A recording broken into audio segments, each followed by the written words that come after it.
अस्सलाम वालेकुम जी, मैं हूं नजीमुल हसन बाजवा। आपको हमारे फेसबुक पेज और यूट्यूब चैनल पर खुश आमदेद। नाज़रीन इकराम, जनरल बाजवा को लेकर इन दिनों बहुत ज़्यादा तनकीद की जा रही है। उनकी हर एक्टिविटी के ऊपर नज़रें रखे हुए हैं। गो के पिछले काफ़ी अरसे से सिचुएशन एक ख़राब रही है। पाकिस्तान तहरीके इंसाफ सरापा एहतजाज हुई और उसके बाद लोगों ने रिएक्ट करना शुरू किया और अब कुछ भी होता है तो सोशल मीडिया के ऊपर तनकीद की जाती है। इससे पहले ये होता था कि कोई भी ISPR का ट्वीट आता था, कोई भी ISPR की जानिब से अनाउंसमेंट आती थी तो हम एक चीज़ देखते थे कि उसके साथ जो हार्ट रिएक्शंस होते हैं या यानी कि जहां आपने लाइक करना होता है वो तो बहुत बड़ी तादाद में होते थे और जो कमेंट्स होते थे वो थोड़े होते थे और वो भी जो होते थे उनमें ज़्यादातर मतलब 99.9% आप समझ लीजिएगा कि वो पॉजिटिव कमेंट्स होते थे। पिछले कुछ दिनों से सूरत हाल तब्दील हो गई है। अब चीज़ें ठीक हों या गलत हों, अब मामला सही हो या गलत हो, तनकीद जो है वो अब बहुत ज़्यादा की जा रही है। इसी तरह का एक मामला जनरल बाजवा के यूरोप जाने के ऊपर हुआ है। अब मेजर आदिल राजा ने अपने ट्विटर के ऊपर इस स्टोरी को ब्रेक किया। गो के उन्होंने क्वेश्चन मार्क पे किया, लेकिन जब नीचे लोगों ने लिंक्स दिए तो पता चला कि जनरल बाजवा जो है वो दौरा यूरोप पे थे पिछले दिनों 3 दिन के लिए और वो एक बड़ी ऑफिशियल गैदरिंग थी। अब आम दिनों में इस बात पे मतलब तनकीद होती ही नहीं, बनती ही नहीं, चीज़ें होती ही नहीं और आम दिनों में ISPR भी इस बारे में जो है वो ज़रूर ट्वीट करता। लेकिन जो सवाल उठाया गया, चूंकि मैं बता रहा हूं ना कि इन दिनों स्पेशल सर्कमस्टांसेस चल रहे हैं, तो जो सवाल उठाया गया वो ये है कि जनरल बाजवा दौरा यूरोप पे क्यों गए, नंबर 1, और फिर उसको खुफिया क्यों रखा गया, नंबर 2। इस बारे में जो है वो इस वक्त सोशल मीडिया पर खास तौर पर मेजर जो आदिल राजा उनकी ट्वीट के बाद जो है वो बहुत ज्यादा तनकीद की जा रही है। बहुत ज्यादा लोग सवाल उठा रहे हैं और लोग पूछ रहे हैं कि वहां पर जाने का क्या मकसद था।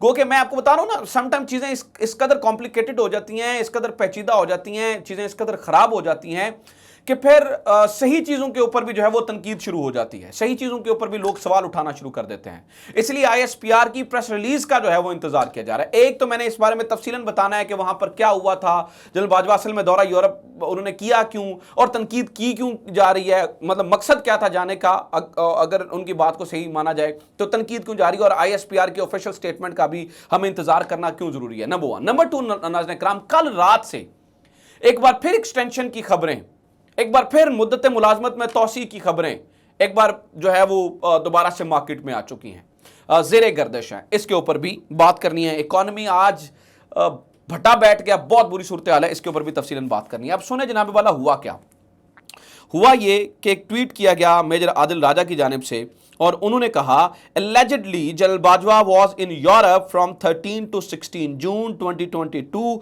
and also visited Belgium। अब ये जो बेल्जियम का लफ्ज़ इस्तेमाल किया गया है ये भी आप समझिएगा कि पिछले कुछ अरसे से हमने ये देखा कि ये भी टॉन्ट के तौर पे इस्तेमाल होता है। हुआ ये कि Eurosatory 2022 international fair dedicated to defence, ये असल में एक एग्जीबिशन थी फ्रांस के अंदर हथियारों की, और यहाँ पर जाना जो मैं आपको पहले बताया कि मामूल की बात होती है। यहाँ पर जो है ना वो आर्मी चीफ या फिर हमारे फौज जो आर्मी के ऑफिशियल्स हैं वो जाते रहते हैं। लेकिन इस दफ़ा सवाल उठाया गया कि ISPR ने इस बारे में क्यों नहीं बताया। वैलिड क्वेश्चन है, लेकिन देखिए ISPR पाबंद नहीं है हर चीज़ को बताने के लिए। हो सकता है उन्होंने ये ज़हन में सोचा हो सकता है उनके जहन में ये आया हो कि इससे पहले भी जो भी हम ट्वीट करते हैं उसके ऊपर लोग मतलब जायज़ या नाजायज़ तनकीद इस कदर ज़्यादा शुरू कर दी हैं, इससे फ़ौज का मोरल डाउन होता है, इससे लोग जो हैं वो परेशान है। देखिए मैं फिर कहता हूँ अगेन कि शख्सी इख्तलाफात हो सकते हैं और शख्सियत पे आप कह सकते हैं, सवाल उठा सकते हैं, लेकिन फिर इससे क्या होता है कि पूरे इदारे का मोरल डाउन होता है और इस पर उन्होंने सोचा होगा शायद कि ना करें। लेकिन सवाल इंपॉर्टेंट है अगेन, अब इसके ऊपर ISPR का हमें जो है वो प्रेस रिलीज का इंतजार करना होगा कि वो क्यों गए। अब उसके साथ उन्होंने कुछ तस्वीरें भी शेयर की और बताया, और साथ में जब हमने क्रॉस चेक किया तो जाके हमने देखा कि वो तस्वीरें जो है वो ओरिजिनल थी। पहले तो बहुत सारे लोग सवाल उठा रहे थे कि शायद ये तस्वीरें ही फेक है कि जनरल बाजवा गए नहीं। अब बेल्जियम के नाम पर आपको पता है क्यों टॉन्ट किया जाता है और क्यों कहा जाता है या किस तरह जो है वो बात की जाती है, मुझे उसके बारे में मजीद बताने की जरूरत नहीं है, लेकिन ये सब जो है वो अभी हो रहा है। दूसरा जनाब, एक्सटेंशन की खबरें सुन लें कहाँ से आ रही हैं। एक्सटेंशन की खबरें आ रही हैं, रात जो है वो इस बारे में मुकाबिल प्रोग्राम के अंदर हारून रशीद साहब ने इंकशाफ किया है और उन्होंने ये कहा है कि गवर्नमेंट इस वक्त सोच रही है कि एक्सटेंशन जो है वो उन्होंने नाम नहीं लिया, पोस्ट नहीं बताई, लेकिन उन्होंने कहा कि खास शख्सियत को जो है वो एक्सटेंशन दे दी जाए। अब इसका मतलब आप समझ रहे हैं, खास शख्सियत का भी मतलब आप समझते हैं, और जब एक्सटेंशन की बात आती है तो फिर उससे हमें समझ में आती है कि किस शख्सियत की बात हो रही है। तो पिछले लंबे अरसे से हमने ये देखा है कि एक्सटेंशन के बारे में लोग बहुत ज़्यादा सवाल भी कर रहे हैं और ये हो भी रहा है, और अभी एक बार फिर से एक्सटेंशन की खबर आ रही है। गो कि मुझे ये लगता है कि अगर ये खबर दुरुस्त है और एक्सटेंशन मिल जाती है और चीज़ें हो जाती हैं, तो मुझे ये लगता है कि चीज़ें जितना अवाम जो है वो गुस्से में है या जो जिस तरह से वो कमेंट्स कर रहे हैं, मज़ीद लोगों को गुस्सा आएगा और सवाल उठेंगे, मज़ीद लोग जो है वो इसके बारे में क्वेश्चन करेंगे। तो ये चीज़ें जो है वो हो सकती हैं। दूसरा, मैंने नाज़रीन किराम, अच्छा ये चीज़ें तो साथ में चल ही रही हैं, जो आज मेन खबर है आपको बताने के लिए वो ये है कि जनाब आज इकॉनमी का भट्टा बैठ गया, आज इकॉनमी की जई तई फिर गई है। आज बड़े लंबे अरसे के बाद ये हुआ कि हमें वक्त से पहले स्टॉक मार्केट को बंद करना पड़ा।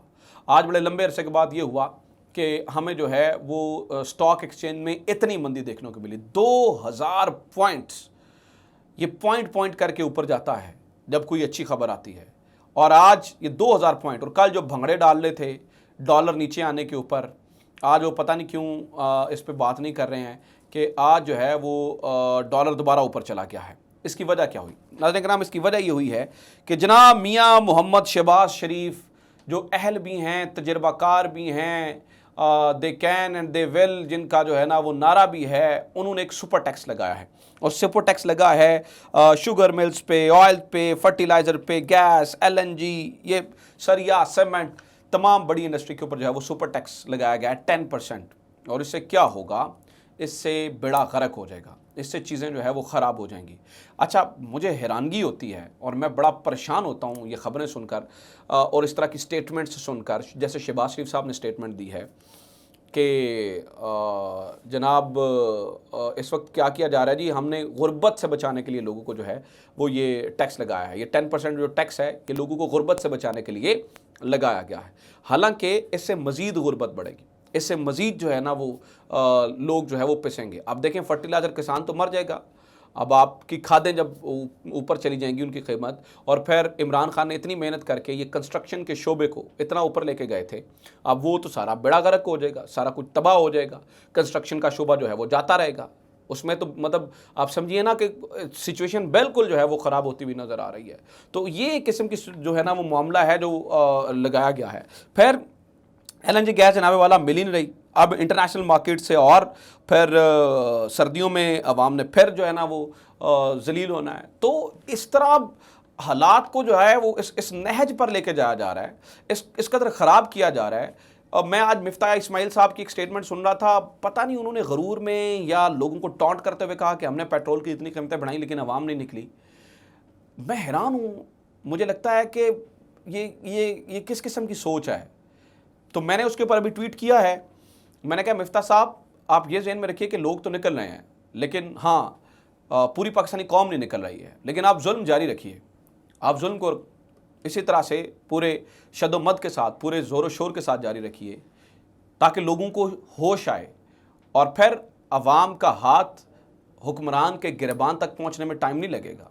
तो ये इन्होंने आज जुल्म और ज़्यादती की है। ये आज की जो है वो सूरत हाल है कि इकॉनमी का भट्टा बैठ गया है, लोग जो हैं वो सड़कों पर निकलने पे मजबूर हो गए हैं।